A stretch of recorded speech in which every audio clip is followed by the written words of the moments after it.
Hello everybody, I'm Dro and welcome to the first episode of my Redstone tutorial. Today's topic will be what blocks can be powered by Redstone and what blocks can Redstone interact with.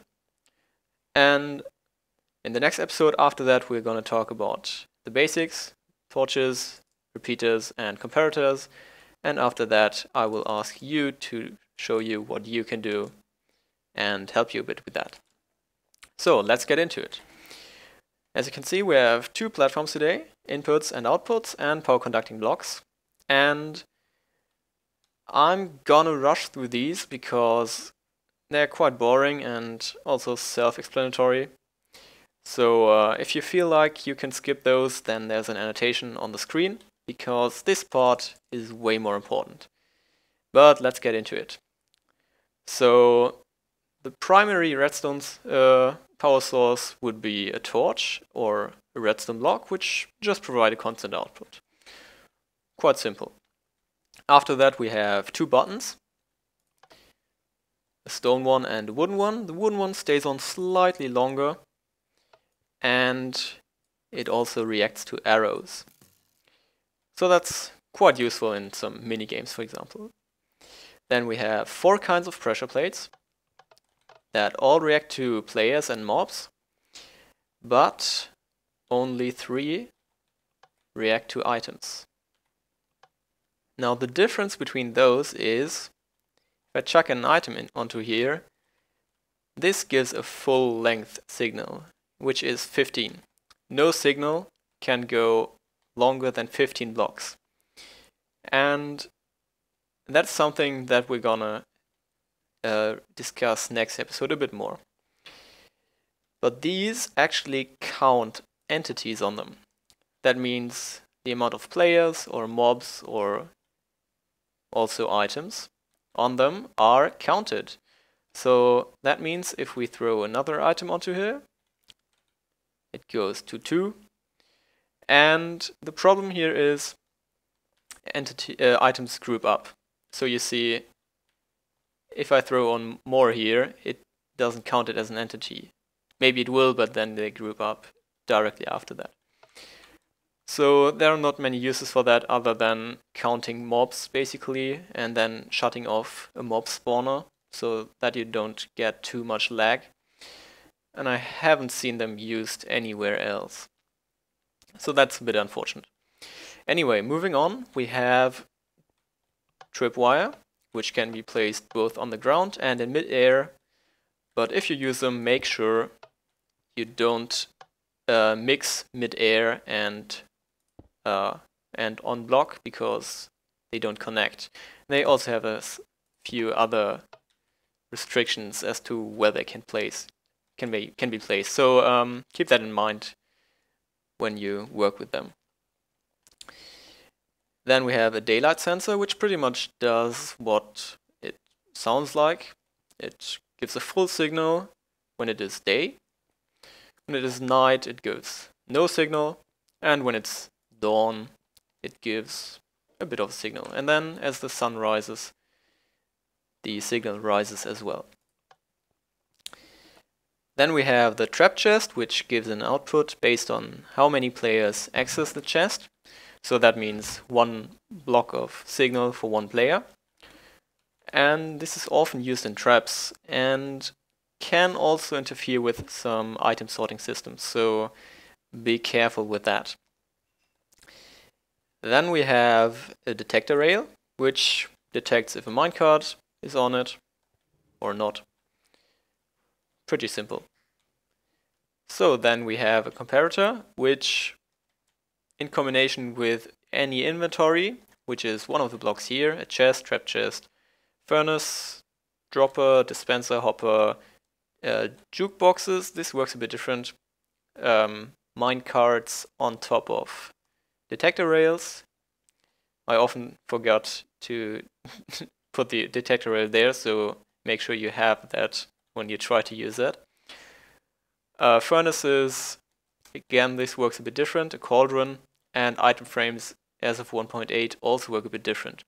So what they do basically is, let's take the furnace. We have 3 spaces where we could place a stack of blocks or items, So if we place a stack, while the maximum amount of stacks that would be in here is 3, that would be 1 divided by 3, which is a third, and that gives a third of the maximum signal length, which is 5. As you can see, the 6th one doesn't have any particles. And that is pretty much how it works for all of these. It counts the fullness basically, except for the jukebox. There it counts. These are enumerated basically from 1 to all the way through here to 12. This one is even called 11. And that gives that as an output. Then the cauldron gives an output from 0 to 3. And we're going to talk about those when we talk about pistons in depth, because they are quite important for that. That would be an output of 2, 1, and 0.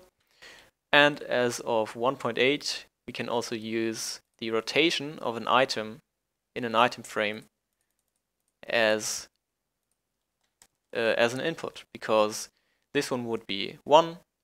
Actually, let's show it with this. Wait. Okay. So this one is a standard position. 1, 2, 3, 4, 5, 6, 7, 8. So these basically give an analog output, all of them. And now moving on to the output blocks, we have all sorts of doors, which you will know, I believe. Then we have 2 sorts of pistons,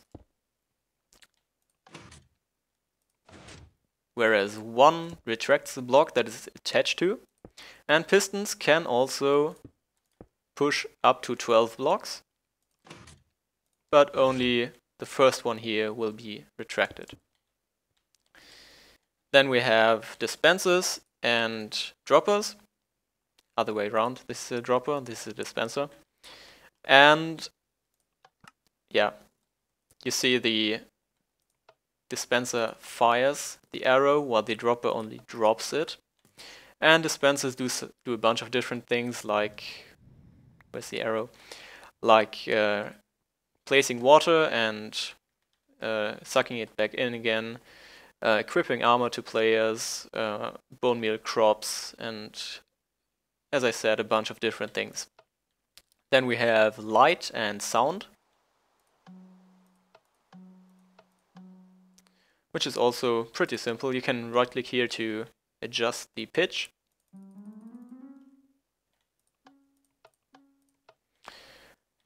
Then, and also it matters which block is underneath. That will determine the output.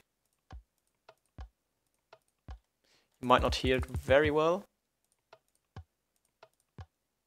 It gives a sort of drum sound, I believe. Then something that doesn't belong here technically, but I show it anyway.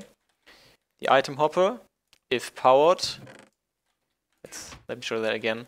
If powered, the items stay here and the chest will stay empty. And if unpowered, the items will go through. And we're going to talk about hoppers more in depth in another episode as well. Then we have powered rails and activator rails. And let me grab a minecart. If a minecart is on a powered rail, it will slow down. If it's not powered, and if it's powered, it will accelerate. And let me get out of there. And if we have a activator rail that is active as of 1.8, it will eject me. Activator rails also have some functionality with minecarts with hoppers, and what else? TNT minecarts, they will ignite them. And the hopper minecarts will be either disabled or enabled. But that is very advanced, so you don't need to know that. And then also we have TNT.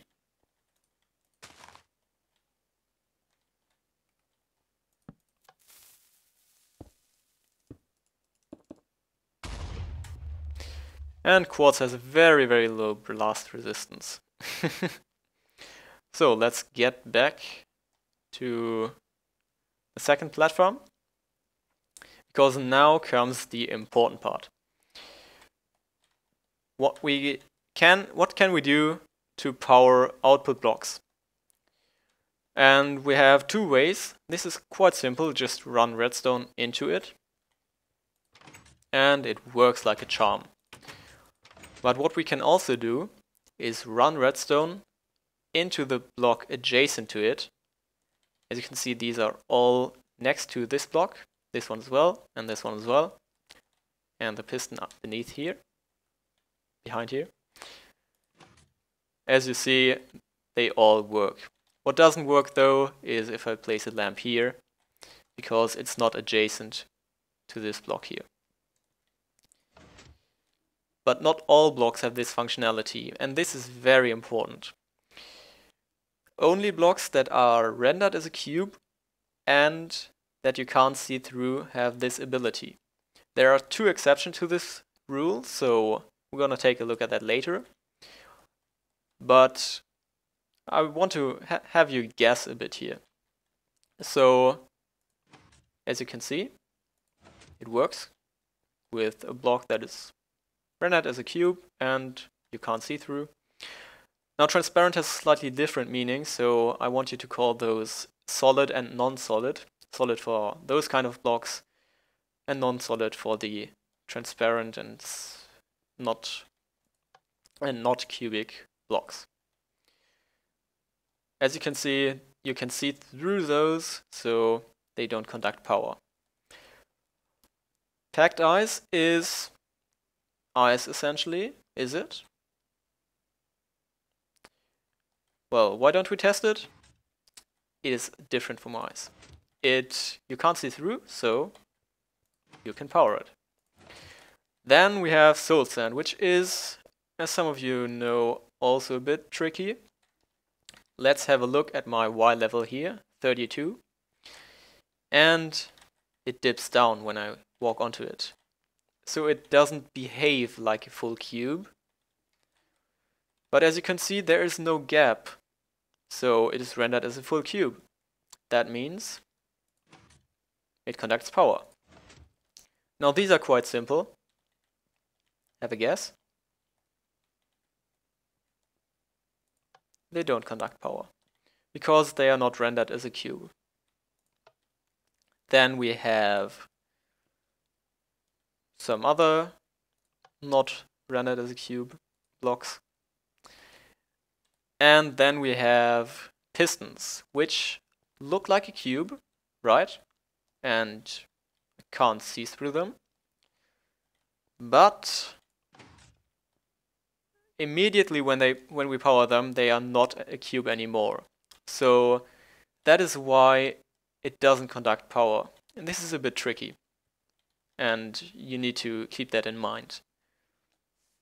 TNT is self-explanatory, because when you power it, it becomes an entity and is no block anymore, so it doesn't have even a chance to power a block somewhere, or an output block.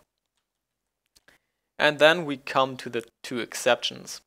We have glowstone, which you can't see through, which is rendered as a block, as a cube,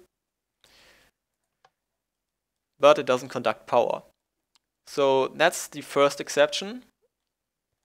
And the second exception is the slime block, which is added in 1.8, which you can see through, but which can be powered. So these are the only two exceptions. Keep that in mind. That is really important. Now, have a guess what will happen here.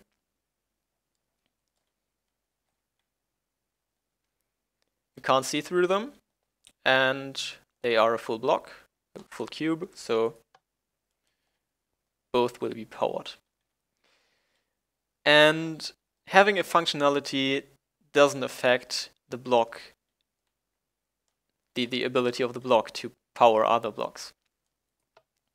So yeah, this was basically it for today.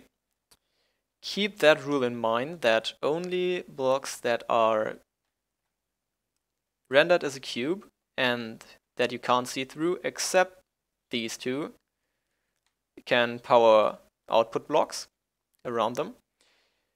And this was it for this episode, I guess. So thank you very much for watching. If you learned something, leave a like, or if you enjoyed it, if you find it appropriate, whatever, give a like. And I'll see you in the next episode, where we're gonna do some more technical stuff.